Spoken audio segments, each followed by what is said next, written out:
got your woman, like, you know. She done a lot for me. So I do the simple thing for her. Cause she give me one, everything she give me one.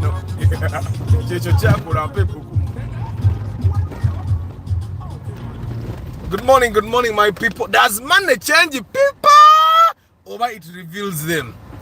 It's my question for today. I don't want us to use the word expose. I don't want to use the word expose. But money exposes people. Nemugamba, the word expose is a little bit negative because people have already been deep in there. When people, I happen to believe that when people don't have money, there is bullshit they can take, yeah, and when they get money, they just say, which they get, and when they cannot take your bullshit, then you start saying, I happen to understand that I found that a lot of violence happens in homes, especially when women get some money. When women say get some money, so my question to you is, does money change or reveal people? Of course, it's question Friday now. Ate naye bwombuuza obubi nyinza oba nyinamu akasente nange nenkulagakolo.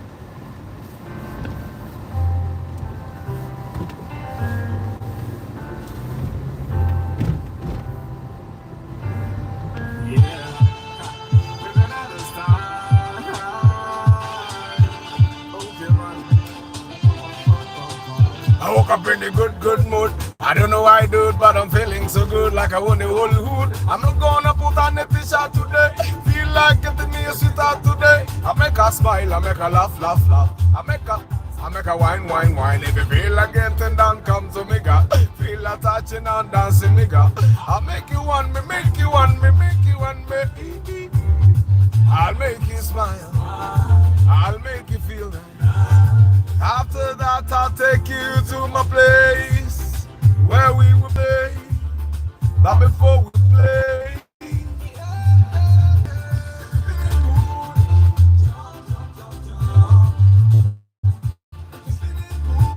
good morning, Muyombia Mark, Mugalasi Joshua Mix Farm, Chigoze Stanley, Antonio Random Things VIP, Agambe Matembe Electronic Shop Corner Plaza. Shop AB16 Kafumbe Mukasa Road. Mugene mwagine Matembe Abdul Nasawa Femorad K Momo VIP. Tusime Eddie Reina Jordan Football Tribe Saleka Zibwe. Walaikum salam wa rahmatulahi wa barakatuh. Nathan Sebugwa Omedi. Nathan, the guy who asked you about the police impound notice. I feel so bad for him. I have learned. I will report myself ASAP. Buli wokoranga akabenje genda weeropa, otherwise kiyinza okuwanvuwa. John's Info, Nick Wabuyi, Nsereko Starch, Bruno Insingoma. Money exposes people's characters. Bruno, not the word expose. Those characters existed, but the body tebasobola kulaga character kuba bali bavu. Nenga those characters existed.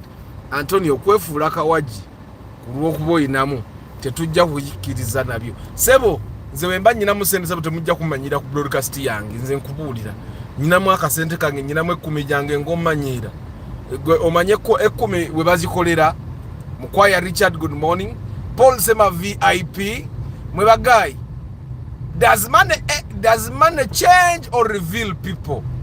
I want us guys try as much as possible to avoid the word expose. Expose is a little bit negative, but of course you can use it to go banga. Money exposes. But I happen to believe that money just nzenga Arthur. I think money reveals who people are. Nenga watu wabadenga abera. For example, money reflects Nathan Agani. Edwin Mugerwaga, money reflects the real character of a person. I had a humble friend. When he got money, he became wild to an extent. He used our activity into pieces. That one was exposed now. Baka akati kuyuza sente. After how much is the blue mark 2 grand you talked about yesterday? Bambi omwami yagamba yagala million 12. but we can bargain with him because kati aine moroka empya asobola okugita ate essa akola nze moroka eyo njikwa kati moroka eyo njibaagaliza. I've talked about it for a very long time. I'm going to call him Dabobe moroka ya chargirina. We can go and buy it. Moroka nungi nyo jakuba oguze bulungi ate ya muntu wabuvunanyizibwa. Money activates people's Bruno has brought the right character, the right word, activates. Akasente bwogula software ku internet ne bakuwa key code gyotekamu kati sente ye code ye yetagisa omuntu character yo okuvaayo. How much would be the budget for a 4-wheel drive Mark II Grand, and are they good? Yeah, emoroka ya 4-wheel ebegenda kuba nungi eyongeramu kunywa ya mafuta ne maintenance costs eyongeramuko, but tebeera mbi. But guys, only reason you should be buying a 4-wheel drive Mark II or Mark X is because of your roads. Ate zo Mark X za 4-wheel muziveko, unless you really must zabei. Bazi said, I have not yet shared the pictures. I'm going to share the pictures. Mark X za 4-wheel zo muzireke bantono nnyo katnaba zirina. Bazi said, atakati I've actually found that when you're going to buy a car, the moment you start saying njagala kino njagala kiriye naddala nga kiri rare, abantu batandika okwera mula. Okitegeera atha kaadi z'emmotoka za mmeka, gaadi z'emmotoka Richard, gaadi z'emmotoka ziri 7,900 depending on where you buy. I've not actually bought it, but I remember I think JK's guard, the one we put on the Noah, bagigule 7,900. I wasn't even there. Yeah, but I remember like baga 7,900 bachenda around there. Bazali bili maso nema bega. Then someone wanted to buy a guard for a Paso City recently. Then namuga nane yale agaragula guard ya Paso City. Then we called someone and he said it was 700,000 front and rear. Yeah, but I discourage you guys from putting guards. Very soon the government is going to come to Twagala Morocco iliko guard. Then what will happen? MK Dental Hub Clinic, good morning. Louis, good morning. Brigitte Kakai. Guys, my question today, does money change people or why it reveals them?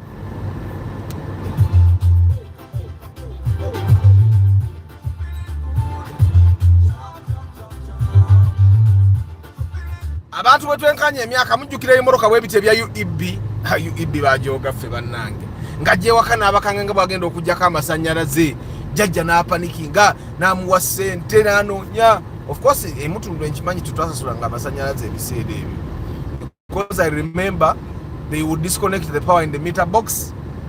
Jajja would use akawaya, they go disconnect ku muti. No, first they disconnect but wala fuse. They take the fuse, Jaja gets a kawaya. They take the kawaya. Somehow they disconnect down under there in the things. We would connect the things.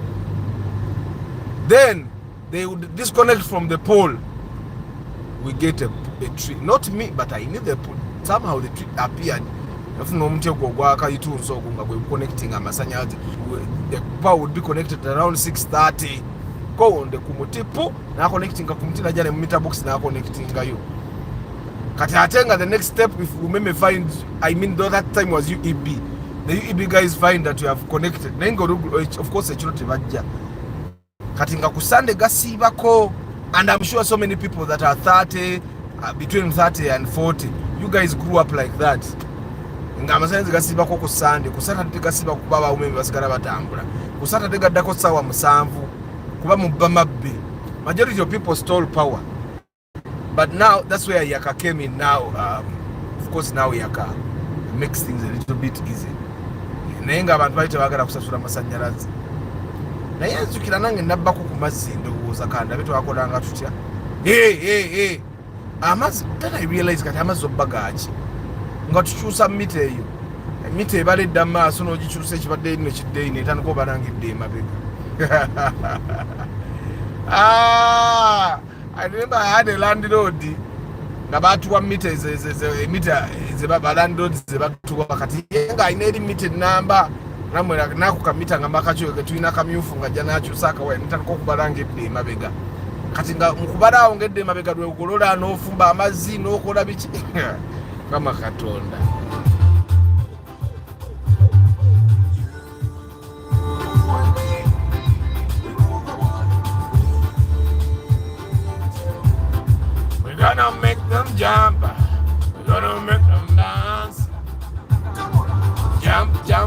Jump, jump, jump, jump. Jump, jump, jump, jump, jump, jump. Ba-da-ba-ba-ba. Ba-da-ba-ba-ba.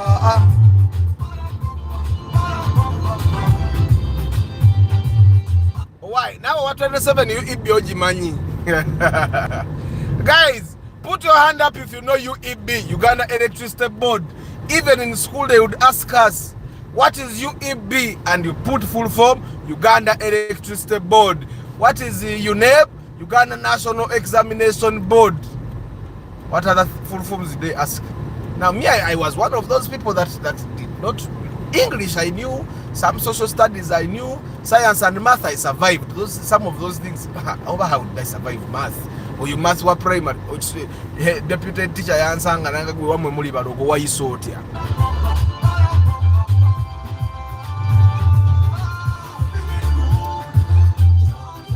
Omwana yamazeewo Hilux. Omwana yakubye Hilux n'agimalawo. Oba yatomedde ki? Oba yatomedde kino kifuso. Ate fuso tenatomerako. Omwana yakubye Hilux n'agimalawo. Naye nga bantu bange, how are you? Today is question Friday. Mubuuze ebibuuzo. Ate mulinze mubireete nja kusada oluggulo. Ate waliwo ono avuze wanuwe. Abantu balina emitima. Omuntu avuga wisha milioni 3.2 n'essebo. Eyo tebera kati yabiri nga muziizo. N'essebo avuga wanuwe. Kati bwe bakwata ne bagipaaki. Kwa bantu ambalina bagamba nogo. So guys, it's question Friday and my question is, do you guys have a good image? Let me kusimula ko wano katono. So my question to you guys is, does money change or reveal people? Does money change or reveal people? That's the question that we have to answer today. So you tell me, if your brother got money today, oba wali omulabyeko nga alina sente, your sister, your auntie, your uncle, your mommy, your daddy, your jajja, how are their characters? Are they just simply getting revealed? Are they are the characters getting revealed or they change? Me, I happen to know that characters they don't change, actually they reveal. I'll give you an example. I think I've shared this before. In senior 5 I was chased away from school. HM ensonga gyeyawa nti njogera bubi.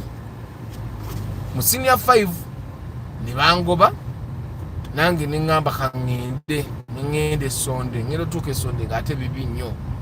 Yo ne nekoba yo ne nzira yeri gye bangoba nako. Naye lwakuba omwami oyo bwe yangoba naye naafunamu ku muliro fire. Afunamu ku fire. Ne bamubuuza Arthur wagobye waaki. Kati ngenda okumukubira omugamba muzeeyi kankomewo eno sisobolayo. Ndowooza nga naye kafaya nangamba jangu tulabe, kumbe yaŋŋambye komerawo ddala. Ngenda okuddayo nga ndaba gaayi tanyega. Neŋŋamba tonyeze. Engeri gye yali tanyeze neŋŋamba kale tandika okusoma.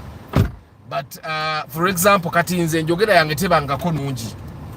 Okitegeera? That's what I'm trying to believe, because people have told me njogera bubi. And I remember mu senior 5 omusajja yangobako ng'agamba oyo mwana ayogera bubi agende. Okitegeera? But in senior 5 I was nobody. So right now if I get my mitwalo 10 and talk badly, okitegeera? Ate katojja gamba nti sente zikyusiza Arthur.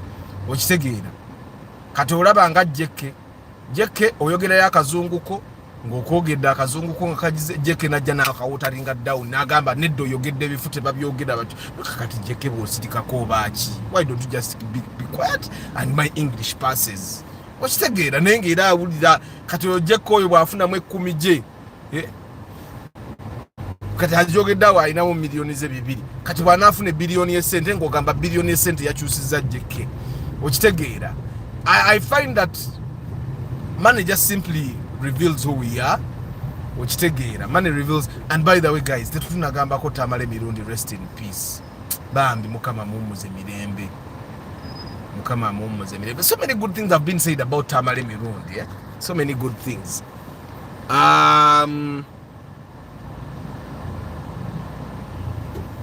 Arthur today is going to Jinja. Sigenda Jinja ndi Kampala wano nkyate tenkanya dunia. ejinja bagendayo ng'olina ssente, ejinja togendayo nga tonnafuna ssente ziri awo, ejinja bagendayo nga your true characters have been revealed, other than your true character. Actually guys, I find that I'm too careful about the things I do and say. I've been careful since like Form 5. I've tried, of course I've tried. You can't be totally careful, but I've tried to be very careful. I'll give you an example of the things I do. I can't say I have a brother or sister, but when my cousins are with me, oyinza okuba nga nyina cousin wange nga ali waka nga I want to wash the car, mbasaagala agikwateko kujooza okujja nga ngenda kumusasula. I'm really careful because I don't want at any one moment for someone to say yanjozese motoka. Because to some people that looks like, hey, nakujoga bwatyo. I try to be very careful about the things I say and do, because people misinterpret things. Bobo inamu emitwalo 5 nga gisinga kuzizizaali na kirabika bulala. Sale agambye money changes people's standards of living and status. What does it reveal or change who they are? I recall after campus poverty, I had opportunity to eat regularly and gain some good weight that I am now fighting. Nafa 27, you know, you aneka zoba nerinnya lyo liwulira nga olina kuba munene tewali saze tulina okubanga tutuuka ku mikolo omwami kazoba atuuse olina kuba munene. There are some names where you have to be big, like you imagine a small kazoba doesn't really sound good. Doesn't my imagination kazoba should be big. Okitegeera kazoba should be big. Stalon BK, good morning. Uweso Uganda Wildlife Education. Uweso is what? Uganda Wildlife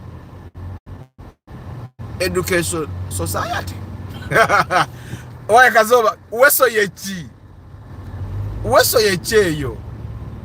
Because now Uganda Wildlife doesn't sound very well. Uganda Wildlife Education Society organization. Katikazoba go, you paid attention. Money and positions of power and authority reveal true character. Under which budgets is due to working in good condition. Bear a million in Gamukaga Kumi. Greetings to you and the dear ones. Money simply gives people opportunity to show who they are. Do God's influence fuel consumption? Yes, Edrin. Obviously, that's added weight. Atemoroka bwojongera ko itate God ebyo bizitowa. Obviously, yes. King Daniels, good morning. For me, I have seen people changing because of money instead of growing. Changing? How? Daniels, how? Me, I've seen people that I've seen things that I've seen people that seem to change because they had money, but it was never really change. It was revelation. Like some of the things that they can take when they don't have money, they cannot take when they have money. Ochitegere, right?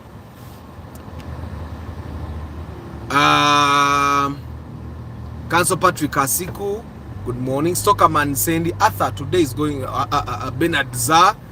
I recall a guy I know, they would get cash, they would become aggressive. That person is aggressive. You cannot be aggressive when you're poor. Kazoba, how you be aggressive? How? Kasukira abantu emmere nga tolina sente. Abantu ina emmere inaje kasukanga akasente nga nawe sebo ina woyimiridde. Twalina Paul Kibuyaga. Kale ulira Kibuyaga. Aweka wempe. Now he's always ready to reconnect us. He used to climb the pole barefooted. Wadenga the area is flooded.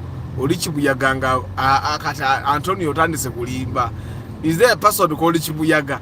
Obado akubanti kawempe mufuna amanya agamwe.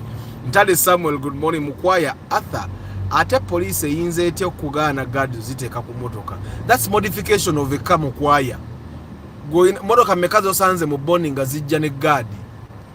So emoroka bugigulo inagire kanga bwe ito inagimodifying according to the law. Arthur wakoma omusajja ne bamugoba ku ssomero. That man was not just because of me. That man, I think the school underperformed. He was a very religious man. God bless him. he was a very religious man, and I think religion overtook him.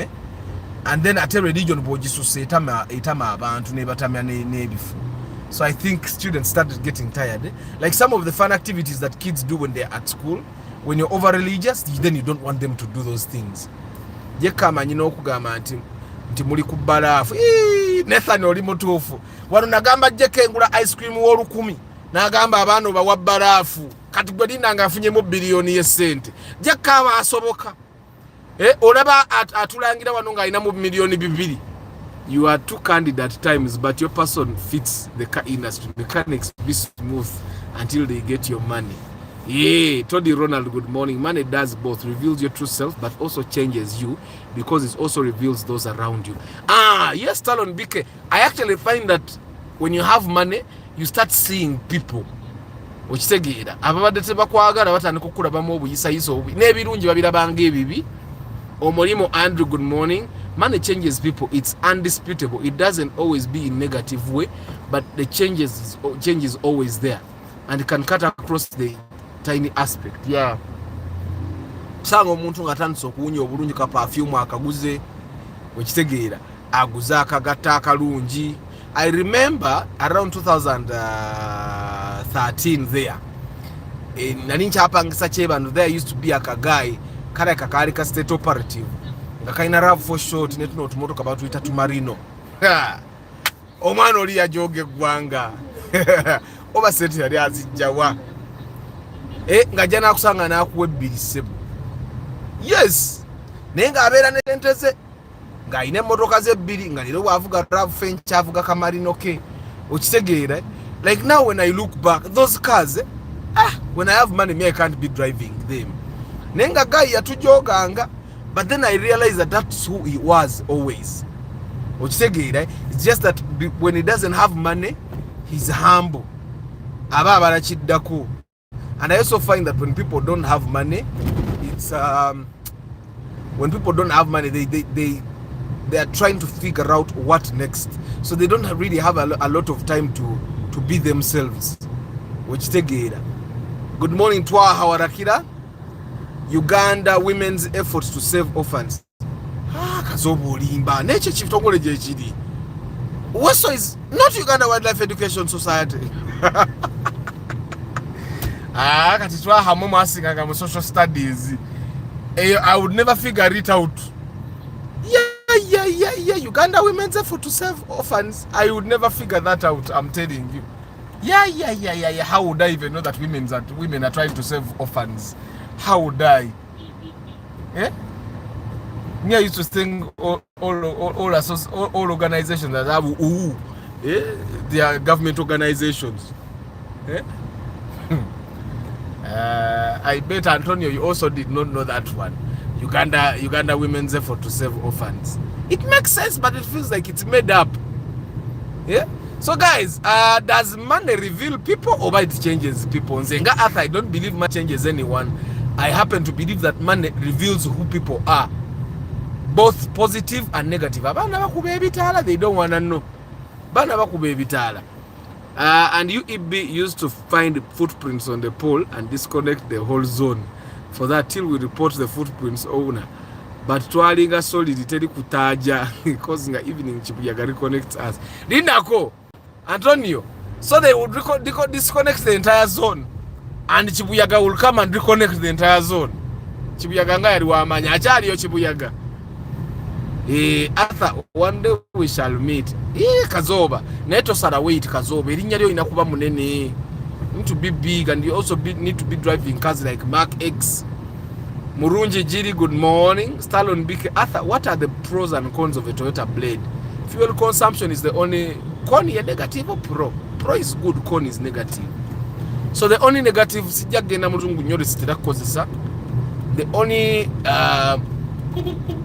the only negative thing that comes with the blade is fuel consumption. Because you drive a blade that looks like a Ranex, Alex, yet the engine is of a Kawundo. Because blades have 2.4 liter engines. It has performance. Also, the engine because the kaka is small on the engine. But the blade in only fuel consumption. ne ku katale tezitambula gwe gigulo otuuke ng'ogitunda ojja kulaba bajja gigula miliyoni 67 ne webera ku UBP. Okumu Brian, good morning. Kambesje, good morning. Lucky Mose Arthur, represent us to send our brother Tamale Mirundi. Anti tebajja nakummanya nti nagenda. Omusajja muleke mugagga muleke aba muli okumpi bamuzike. But bakulu bannange, where is Namirembe Bitamazire? Namirembe Bitamazire.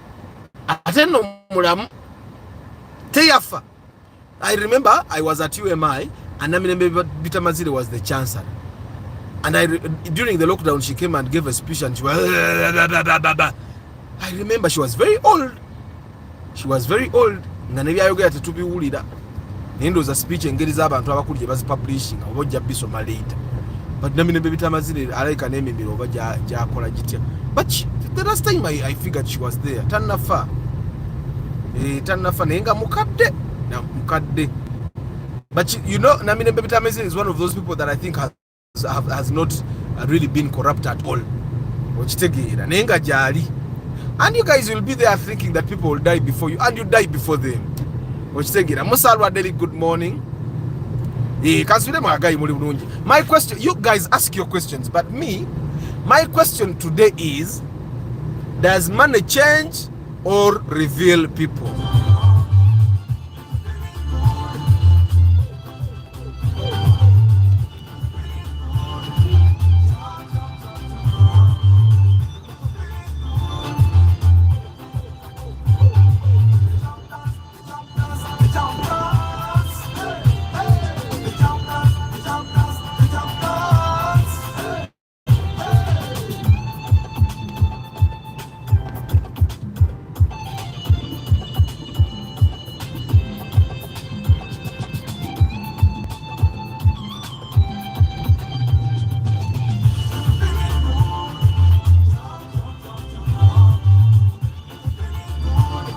Wobogula nuwa toguleyo X. Find the nuwa SI. You nuwa yokajo obogula. Now I've sat in both of them and I know where the difference is. And the difference of the nuwa SI is worth the price.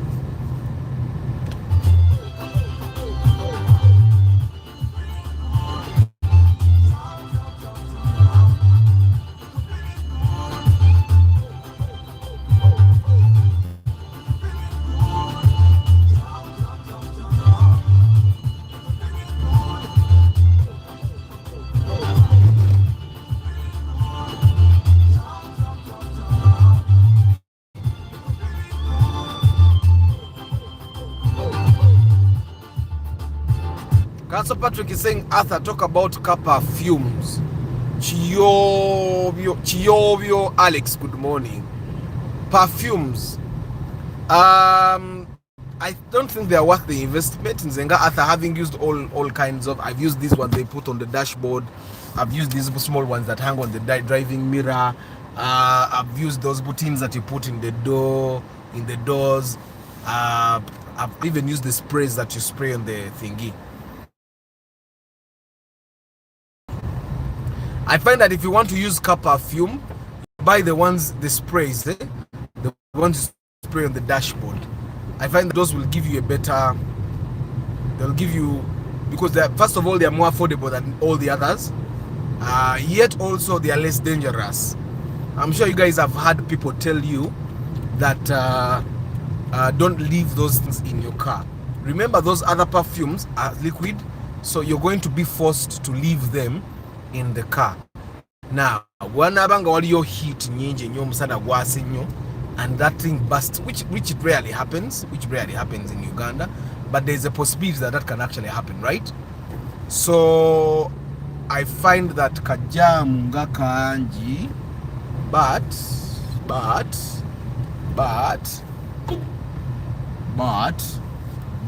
we go. Waliwo wasipasi aina kamiro genda. Some of us, we are self-employed, genda.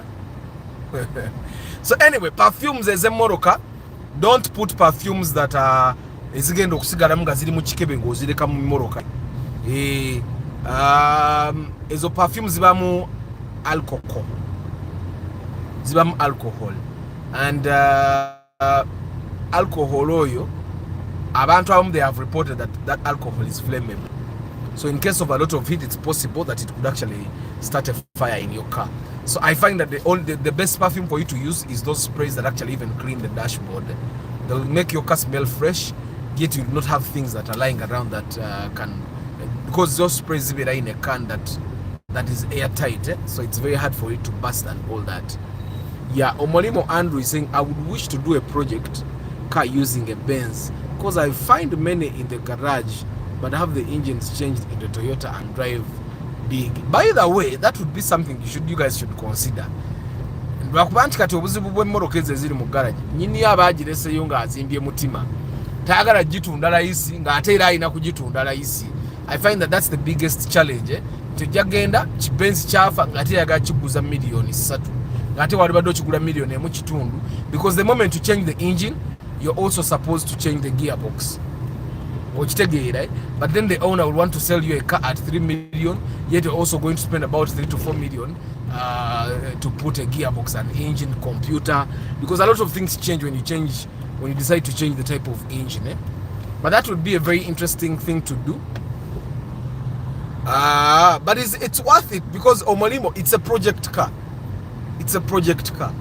And once you put a Toyota engine and gearbox in your car, the only engines that you're going to put there that will work in a Mercedes-Benz would be the Toyota Noah engine, and the Toyota Noah engine you're talking about is the 3S.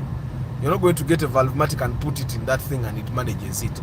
So you're going to get the 3S engine or the JZ. Is it the JZ, the engine that is in the Mark II Mugongo Gwambwa? Those are the only 2 engines that can manage a Mercedes-Benz. As a matter of fact, those are the only 2 engines that manage all the cars that are changed. Big horn, which tegera is the motoka zonna zonna zebakyusa engine.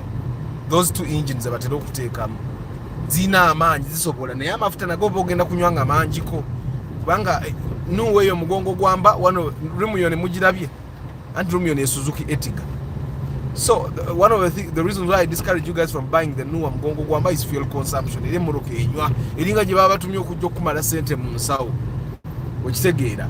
Which church is this her? Eyo church gy'olabye kyemanyi ey'ebukoto balina be bagiyita oba St. Jude bukoto oba St. Biki, balina amanyi church zonna ziriko St. Kati just guess St. what, but it's that Bukoto church at the Bukoto traffic lights. It's a Protestant church. I learned Uweso when we were Kendi. Kati olaba kazoba nawe Uweso wachiyiga bakubi. Nze nyina there are abbreviations that I know I would even fail today. Kati now Uweso now I know. Now I know it. But I'm sure if they ever asked Uweso in any exam when I was in school, I failed it. For me, I knew the generic terms. Uganda Wildlife Authority. Was that existent then? UEB, UNEBU, what other did I know? UEB, UNEBU, Uganda Airlines, Uganda Wildlife Authority existed then, yes. What other one did I know? So me, I knew the generic ones, the ones that everyone should know. I did not know the abbreviations that only a special few should know. Mwana akube ekitalo banange nkikube. Omuntu wa government. People with poor heart, when they get money, they go wild. Nze my friend, when he got money, yatandika ku my girlfriends nga bwakuddaala nti omwavu taba nakake. Antonio, oyo taba tagenda tali wild. That's his character. But you see, bwabanga he has money natandika okulya ba girlfriend baba chalibe aba kati abalya openly. Luli bwe yali mwavu yali era abalya naye nga abalya mu nkukutu. That's the thing that you guys forget. When someone gets money and he starts engaging with your girlfriends, he used to do it but silently. Me Arthur omukazi nga afunyemu ku sente, she becomes unruly. Gwebuuza Shakib. Shakib yagenda kufumbirwa. The one thing that you guys need to understand, Shakib got married and he forgot his place. His place is in the kitchen. Ochitegera, Shakib is supposed to be in the kitchen. Nesebo osanze omukazi ne sente ze. Naye yasikira nsikire. Ate katotandika okwagala okumujoga.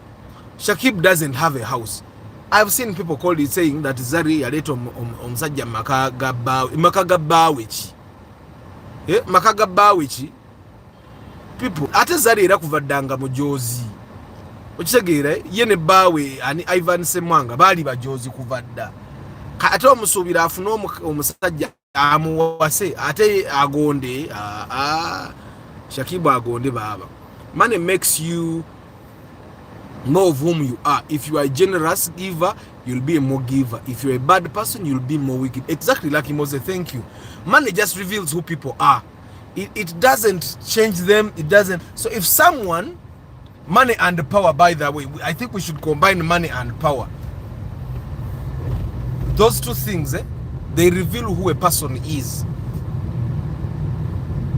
Omuntu,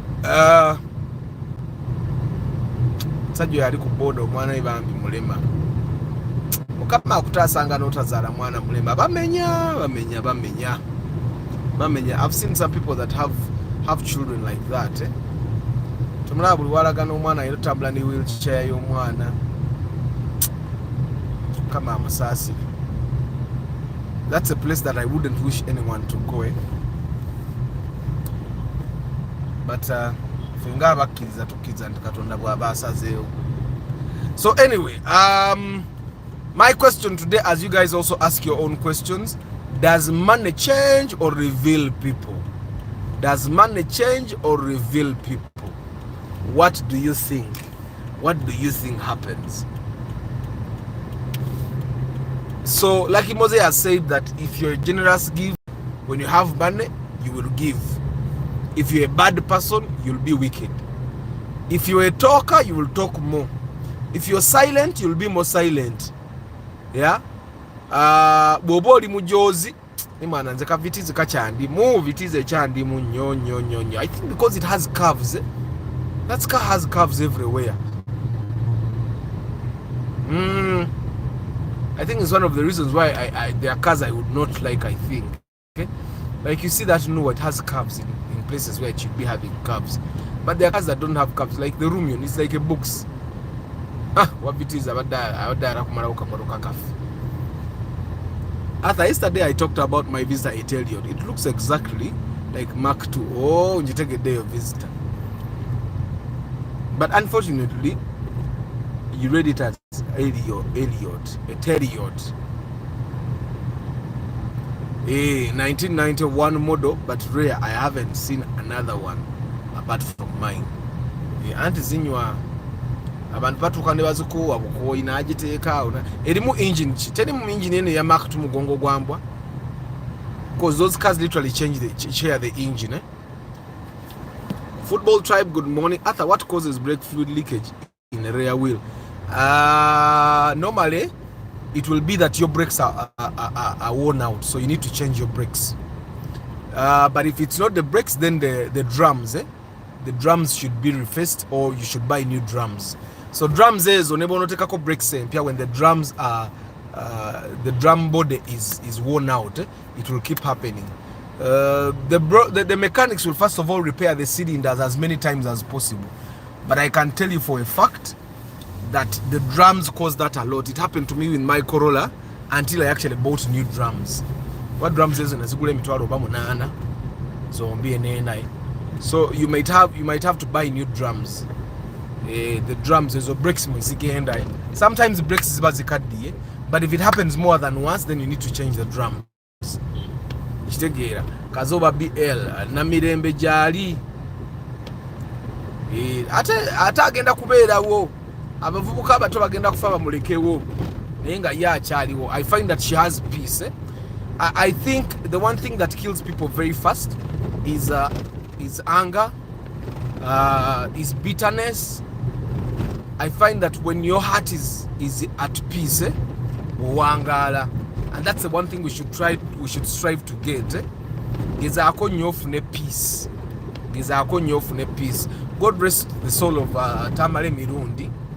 But I had a story Najira yani abadajogera. Although this guy yali akola ku Top TV kati ali ku BBS, and he said that when the late Tamale Mirundi was spokesperson, someone edited his voice. Someone edited his voice. N'alondayo ebigambo bibiri Museveni bisatu Museveni oli musiru yagatte ebigambo. Tamale Mirundi never really said those things, but someone edited one of his interviews and did Museveni oli musiru, and then they forwarded that voice to the president, and that's how Tamale Mirundi was fired from president spokesperson. You get it?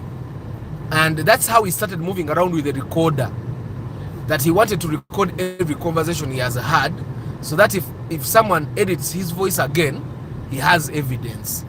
So I find that people do things, it's just that Katatechinuti Achogera in the public. I don't know if he said it, but I never heard him, and I was an ardent follower of Tamale Mirundi. But he never talked about this, but they say that that's the reason why he started moving around with the recorder, so that he has evidence. And that when he was fired from spokesperson, then he was given the role presidential advisor, but he never wanted to be in a passive role. N'agaana okutwala omulimu gwa presidential advisor, n'agamba yayagala kubeera in an active role where he speaks for the president. Okitegeera, n'agugaanira ddala nti era bw'aba abadde mwavu, we assume, which I don't think so, bw'aba abadde mwavu, bwonna obwavu bw'abaddemu yagaana okukola omulimu gwa presidential advisor, and then he was bitter from that point on. Kuba abadde musunguwavu, yanyiiga nnyo, okitegeera, because akaka voice note keba editing ate mu general public tekajja, naye ate kaatuuka mu office ya president, okitegeera. So he was bitter with the people that were around him, the people he worked with in State House, and I think then oba we kyonna kye yagamba nti bamuwa obutwa, probably that's when it happened, because when he got bitter, then he started being a little too open and a little too abusive with the people that he used to work with. I saw his son, the eldest son, ng'ayogera ng'agamba muzeeyi yali very bitter, n'ayogerera abantu bangi era n'abaako ne beyeetondera. Yeah, so but God rest his soul. You realize that when a heart is bitter, someone, I saw a sheikh saying, when the madness of an entire nation, that's a line from one of the characters. When the madness of an entire nation, that's a line that from the play Betrayal in the City. Yeah, it's why don't I remember? It's a line from the play Betrayal in the City, and a sheikh was at the vigil. N'ayogera bambi, n'ayogera n'agamba nti Tamale Mirundi abadde n'obusungu obw'ensi yonna, Uganda yonna, ebibi byonna ebadde bigenda maaso mu ggwanga abadde abimanyi, okitegeera. And he had all these things on his mind, nti netandika okwebuuza omusajja ono kiki, okitegeera. And it totally happens. So wherever you are, you should try as much as possible to avoid being angry, avoid being bitter. Bw'ofuna ekikunyiiza kyogera ate okiveeko okisekere namu, that anger goes away. I find that that's one of the things that I do. That's one of the things that I do. There is a time we went for inspection with someone that had kind of disturbed me sometime. Nzijja leero n'atajja, ng'okoze program, you have made the mechanic come, the mechanic is seated there, and the person doesn't show up. So finally, when we did his inspection and he got the car, when he was going, yangamba Arthur, webale nnyo bambi, wadde nasooka n'enkudaaza, nonkola kimbu nonkolimira, bagamba nonkolimira, something like that. Yeah, but I think this person did it twice without saying I'm coming, and then I get the mechanic to come. He had the book, like I say, you book with 50k. The 50k is booked, so the mechanic comes, and then the dude doesn't show up. Of course, there are people that have done that several times, and I'm sort of like, that's why I say, I said katino kwogera nange teeka ekisike ku simu okitegeera. So anyway, guys, does money reveal or change people? Naatera okubasiibula. I think some change people because they get money.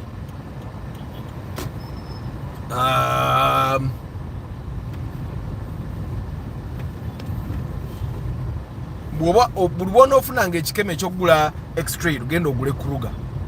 Every time you get the challenge, or every time you get the urge to buy the Nissan X-Trail, go buy a Kluger. Go buy a Kluger. The Nissan X-Trail is definitely going to give you better fuel mileage, but every money you save in fuel, you'll spend it in fixing the car. I'm telling you.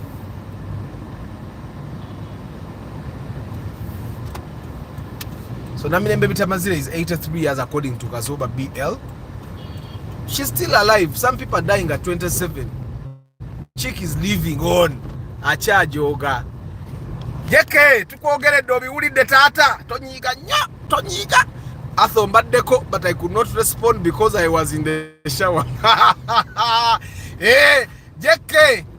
Jeke, nzekati nchimanyi, mane want to reveal you. I've seen you, wangama ndi sabana barafu. Nensirika, nenzija nenjogero oluzungu lwange. Noveri no wateringa down nga abantu bange bademba kutemba ina bwenti. Nyine ebisere ebimwejogero obugambo nga mbutufu kagenze okanyumye.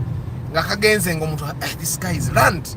He probably has a PhD in English studies. Jeke najja nagamba Arthur, no, you have said the wrong word.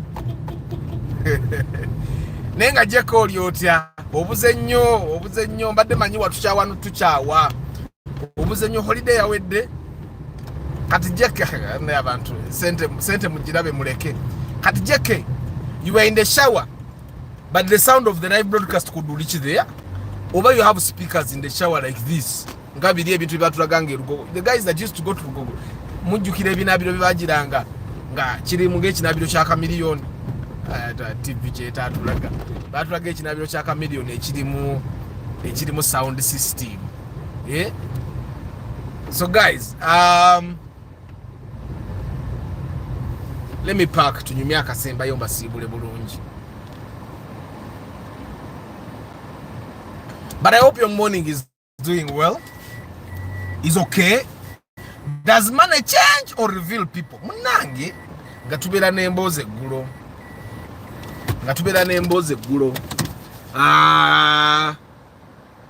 Achali chancellor of the Uganda Management Institute. Baba Nsereko Starch, money reveals people. They can testify. Call abantu sibangu. I think I told you call him Nsereko Starch. Wali bade call him. Arthur, money reveals who we are. If by nature down to us, you'll stay. However, money has revealed people's characters who don't have financial discipline. Thanks. David, why did you put the word thanks? Eh? I have heard much about JK on the broadcast. One day we shall meet as well. JK is a very private person. Weso in full. Mbaden kamanyi bulungi. Justin Malis. Antonio, you did not know Weso in full. You did not. It's Mr. Bukenya. Who is Mr. Bukenya? This one of UNEB. If Abamu to Mr. Bukenya yali muchinto. Money changes people completely. Arthur, you can't imagine how I'm changing nowadays after buying my visit. Murunji. You're not. I don't want to say you're changing. When you have a car, there are things you're not really changing. I find that that's how a person that has a car should be. Like you see, when I was driving a car that had a key, I was living like a person that had a car that had a key. You get it? But now I have a car that is pushed to start. I'm supposed to behave like I'm not really changing. I'm adapting and I'm adapting myself to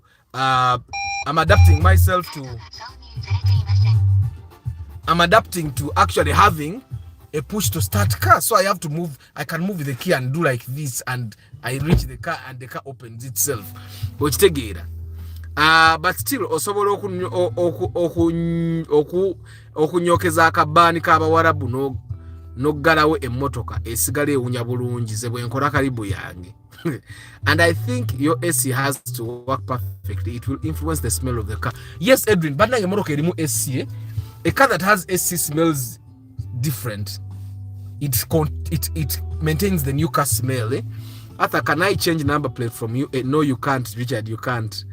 Africa Karoto, good morning. Fuel consumption ya Benz 1.8 sisebera zitya. Zinyo kusinga Toyota ne Subaru is our no 1.8 is standard. We'll go 6 to 10. It was your work, Uganda Wildlife Education. Yes! You see, when night and no, it was your primary. I just relate. Work, Uganda Wildlife Education Center. I would just relate. So you was I wasn't so far off. It was so and your work sound good, sound almost the same. Thank you, Edwin. So I was sharp in school. You know, my guy, that's how I used to pass. nze bitu ebimu nga mbigezesa nga bagenda ne bagamba what is soil erosion n'ekikuba mu akafaananyi nga sikijjukira kye baatugamba mu kiraasi naye nekijukira soil erosion. I gave the definition. The day I knew that money reveals people, the day I delayed the payment. Walwawo n'olyoka obalaba bwe banyiiga. By the way, there is a time I worked with a young man. Nze nga simumanyi nga yona gy'agenze agenda aba director bakola na bavaayo abalangidde obukopi, abalangidde obutaba na ssente, abalangidde obwavu. So this one time we do a show neesalira ddala I could not pay. Bali bakamugata mu WhatsApp group y'abantu abakola naffe. Gayi byatayogera mu WhatsApp group navuma navora okitegeera. So when he goes, that's when I realized that bulijaba dara guy, so nobody actually wants to work with him anymore because bwajaba zagenda funa akakadde bwomwe mitwalo 9 oluluba lutalo so nga atem performing arts. That's how it has always been. Okitegeera nti fete tunatuuka ku level nti we sign a contract and unless it has funding, when people are not doing things where there is funding, they don't really want to sign those really binding contracts unless they're underpaying you. So and that's when actually this guy I think is the one that transformed me. Nintandika okusasula per hour nga ndaba omuntu ata anyize nnyo ali mu kuvuma atabadde takola nnyo nga atabadde bakola nnyo bo bali patient. Okitegeera. So I decided that okay, if you're a star, if you feel like you work really hard and you deserve to be paid a lot, put in the work. So I started, we're going to be paying per hour. Apart from fuel consumption, what other challenges come with the 3S engine? Ekutula olukoba, timing belt. The 3S engine is the newer, like ekutula nyo timing belt. So that's another challenge you're going to get with it. Money changes and reveals people. Council Patrick has said, good morning, Chris Da Vinci. Arthur, Vitz is not a woman to have calves. Council Patrick, cars have calves. The Rumion has no curves, and that's one thing I don't like about it. Omujapani Vitz yagisiba obutiti ne bunoga akamoto kayawula bulungi noza uli ate Council Patrick uli Antonio byagenze namu. What does comprehensive servicing of a car entail? If you're going to be servicing a car, what you are going to call comprehensive, you're going to change the brakes, you're going to change the brake fluid, you're going to pour the coolant and put new coolant, yeah, engine oil omuyiwe, of course there are things that you can't change like the AC. You'll spray everything, you'll change all the filters. Kwagamba, the normal service we do, katinzenga service jenkola ngenda oil womutwalo gumu, I use 280. But that's before I change the air cleaner because me I buy my own air cleaners. They don't buy them for me. So but if you're going to do everything, you might actually end up spending about 500,000 because even the gear actually with the CVT gearbox you'll end up spending like a 1.5, which take it for comprehensive because every liquid in the car then you'll have to change it. Every liquid, coolant, brake fluid, which take it. The brakes zonna zivaako zigenda kyekiralawo kibatera okureplace. Wazano CBA ebyo naye ogenda okubimala brakes z'emabega za kizike ezo maaso za kizike ezo si 10. Brake fluid omuyiwa ogenda teekamu emitwalo ng'esatu egyo 13. Air cleaner zombi mumuzigula emitwalo 4 gye 8 ezo tuli mu meka tuli emitwalo 21. Coolant buli lito baya emitwalo 3 gina mu lita 5 okitegeera then ojje ku oil kati oil yekaya emitwalo 28 ne oil filter tuyingide sente meka tuyingide emitwalo 6 awolooza then ate bwe tudda ku gearbox bwe basi fitting oyagadde mu kyusa ng'oteeka mu gearbox oil original kitegeeza ogenda ku spending awo emitwalo 6 okitegeera oyingide million ng'emu n'emitwalo 10 then baspraying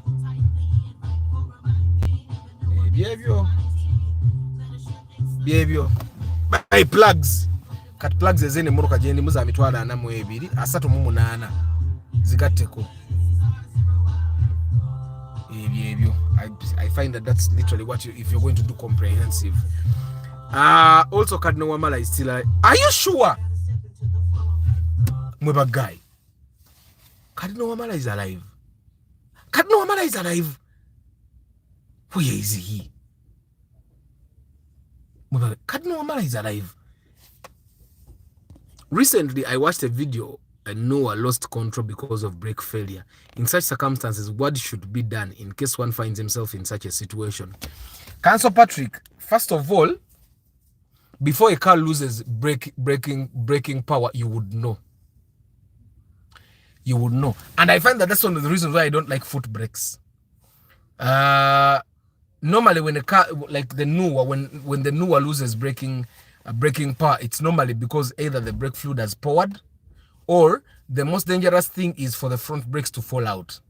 Because when the front brakes fall out, then the brake fluid starts pouring uncontrollably. Under those circumstances, again, about to so, but if the brake fluid has been pouring out like the way Aneabu uses our nature brake fluid, like if the cylinder of the rear wheels has broken and the brake fluid is going slowly, that one you can even drive it from Masaka to Kampala, as long as you know what to do. You just have to go a little bit slower. Now, the old cars that had a handbrake were a little bit better. You could actually move with a handbrake. The manual cars were also a good thing because you just had to shift to number 1 to brake. Automatic cars, when your car loses brake power and you can stop and get it fixed. Olaba ne moroka ya manual yenyini we losing a brake power okujivuga ruba lutalo. So stop and let's say you're in traffic and your car loses braking power, stop. Put in double indicators and stop and get people to help you make a way, and you move slowly to the side of the road. Now, when you move to the side of the road, find out which wheel is actually causing the trouble. When you figure out which wheel is causing the trouble, if it's the rear wheel, I happen to know what to do. If it's the rear wheel, you get the drum. If you're in a place where there are no mechanics, get the drum off. Yeah, or Rebecca Sindako Wekari. Of course, you need to have some spanders. That's why I have spanders in my boot. But now I'm imagining it's you guys who don't have any tool. So if you don't have any tool, park aside, get a mechanic to come and help you. Normally, if they are not your mechanic, just get them to seal that wheel.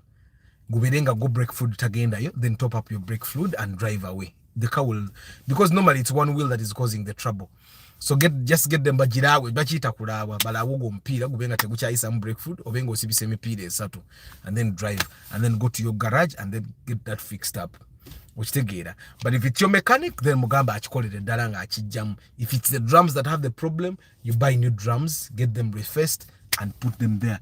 If it's the brake that fell, buy a new brake and replace and then you're done. Which tegera. But Council Patrick, normally you would know that a car has lost braking power. You would know. Everybody always knows. Which tegera. It doesn't normally, it doesn't happen by accident. Which take it for a car to lose power. Me, I remember there is a time I was visiting my cousins in school. And I was driving. I didn't forget dudu ebiseera. The dudu I was driving was manual. So tuba tuyingire katika mwe moroka nesura breach yo maso. And that's a common thing. It happens with taxis. It happens with Noahs. It happens with dudus. And we sura break here wesula break emoroka nga tesiba. So and that time naisi naiga kulawa moroka. So makanika nangamba toina chakola tuwatu katika mweyo mundo inajivuga nojja. And I drove it because it was manual. Every time I wanted to brake, I would put in a stronger gear and it will come. And at nevuga neve katika mu nevuga ho ima road yo yenanga stomede ya de nentuka ku bypass ebisere byokalira wabanga ojamu mungi somehow emoroka negana okusiba kyanyamba. Because my car had a guard, I made sure that I stayed ngambera ku moroka emabega wa moroka zina guard. So eventually negana okusiba nesibira ku guard ya Kigege. Na abasajja ba Kigege bakimanyi moroka zimanyo gana okusiba. Irabo yafuluma ne muganda wange moroka eganye. And from there on, I drove to the garage. Sada mukutomera because then I was a little bit more careful. I gave people space. So moroka yebo ebuzanga brakes. First of all, give yourself space between the person in front of you and you. Then whenever you can, go to the side and stop. Normally, I've had it happen to me when I was driving the Corolla. Until I be in the field, all of a sudden, I lose braking power. That instant, oba ndirudawa, ebya marketing byonna nsooka nembiyimiriza, nensoka nfuna garage, ne basooka balaawe moroka ewe manze sobodde kukikola, nendyoka nziramu nenkola. Bwe luba nga olunaku lubadde lunaatera okugwa, normally it happens at the end of the day around 3 p.m. there, nga nyinyuka. ngenda mu garage. Money does not change a person. It only manifests what that person is when they have an advantage over others. Exactly. 14 liters? You get 14 kilometers. Murunji. 14 kilometers per liter. Clip Films Editunes, good morning. Obulanyo Kato Muhammad. Jeka agambe emirimu gimukwata. I go with the JBL portable Bluetooth speaker in the shower to hear that we are talking about you. Somehow we talk about you literally every broadcast. It depends on someone's personality. I have seen a silent billionaire and a noisy thousandaire. I find that Clip Films, ekintu ekiriwo kiri nti bw'oba olinamu ku ssente okusinga ku balala, they will see everything you do. Bw'oba tolina ssente, you're invisible. But when you have money, they will see everything. Bobango nga toina sente ngoseka loudly. They will see it, but it will not matter somehow. But when you have money, baje alikana nyo barwa kuba ina sente. Osegera nenga that's who you are. After is castor oil worth it? I'm trying it. I'm using it the very first time in this car, and I used the one that goes for 10k. So I'll tell you. I found that it doesn't help with mileage or what. But I want to see how banange esimu bweda sitedi ndo kucharge eri ku 5% kamba siule neka njiteke kuwa negenenge. I find that I want to see how the oil will look after 10,000 kilometers. Then I'll tell you. So this is the first time I'm using Castro in this car, but I'll be telling you. I think money simply gives people the confidence to let out the part of them that they have been keeping hidden for survival purpose. Thank you. That's the thing. I've never had. I'm the kind of person that has never been able to pretend. If I don't like you, I don't like you. If I like you, I like you. If you don't please me, you don't please me. That's who I've always been. Zenga Arthur, that's who I've always been. Kati. I find that money doesn't really change me. When I have some money, nganyinamwe kumijange munsawo hateto manyira nganyinamwe kumijange. But Arthur also character y'omuntu ekola kinene nnyo in differentiating, changing a person or revealing him. I learned a lot in series and always being positive. Kati okay. Money, I stand firmly that it reveals the hidden character of a person depending on the situation. Exactly. Money just reveals people. Omuntu bwatu bwaba yali okuvedda nenga wali yayita ina sente nga temumukiriza na kuogira.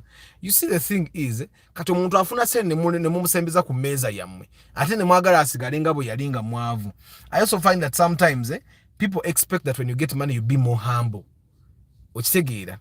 Tuina situation jitwaita mune mama bani yajinzijukiza ne mugamba na ye yajinzijukiza na ngamba nekati wafuna sente wano ne nkugamba kinonga toyagala kumpuza ne mubuza bwe nalisi zina wali nali nkuwuliriza yaka ate no you make sense ne wali tompuliriza nimuga kati lwachi wali oyagala bwe nfuna sente ate nfukamire ngate bwe nalisi na sente safukamiranga okitegeera nagaba now that you've said that it makes sense.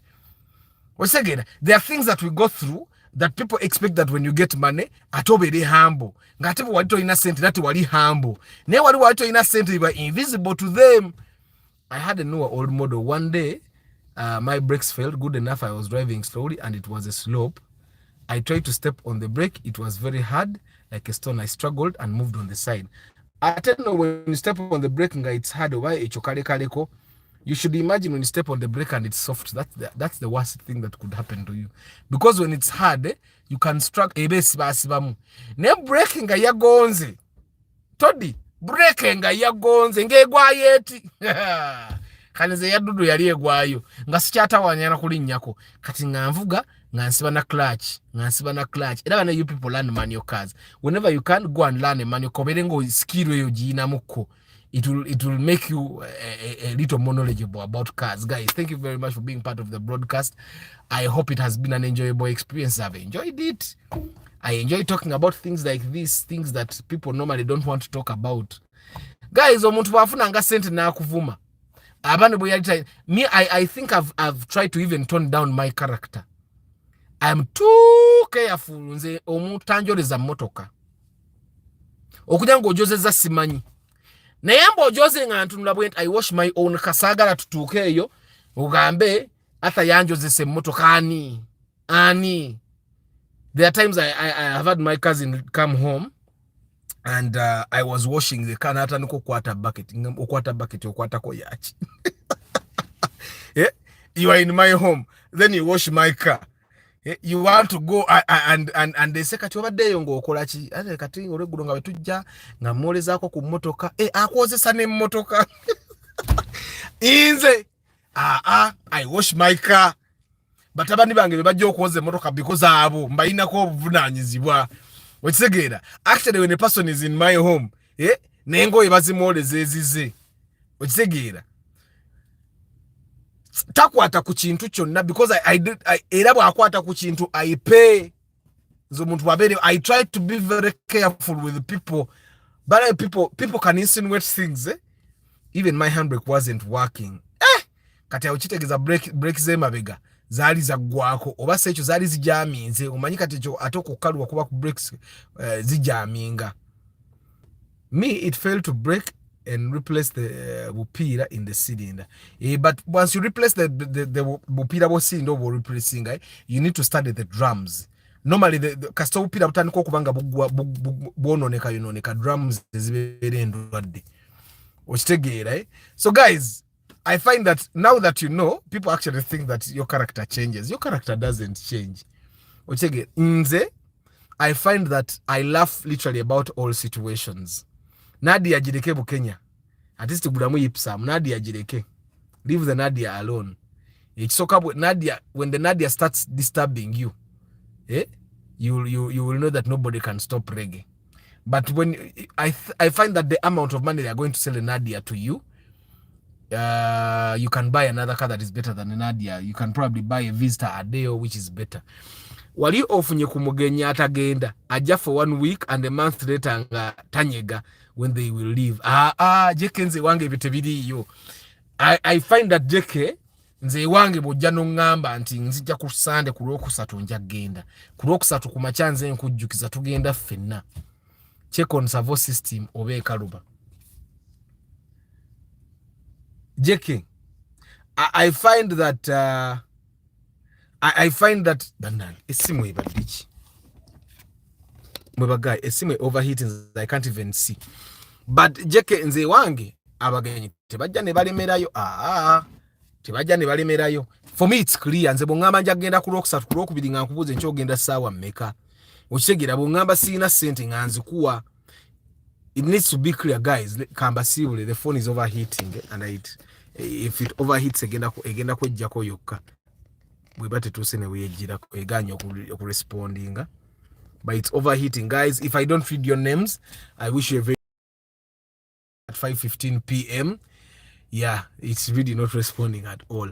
But guys, thank you very much. Antonio Random Things, Morad K Momo, JK, Paul Sema, VIP, Antonio Random Things VIP, Murad K Momo VIP, Mugalasi Joshua Mix Farm, Reina Jordan, Tusime Eddie, Football Tribe, Lucky Mose, Keith Moses, Nathan Sebugwa Medi, Nick Wabuyi, Nsereko Starch, Mukwaya Richard, Kazoba BL, Bruno Insingoma, Muyombia Mark King Daniels, Brigitte Kakai, Louis MK Dental Hub,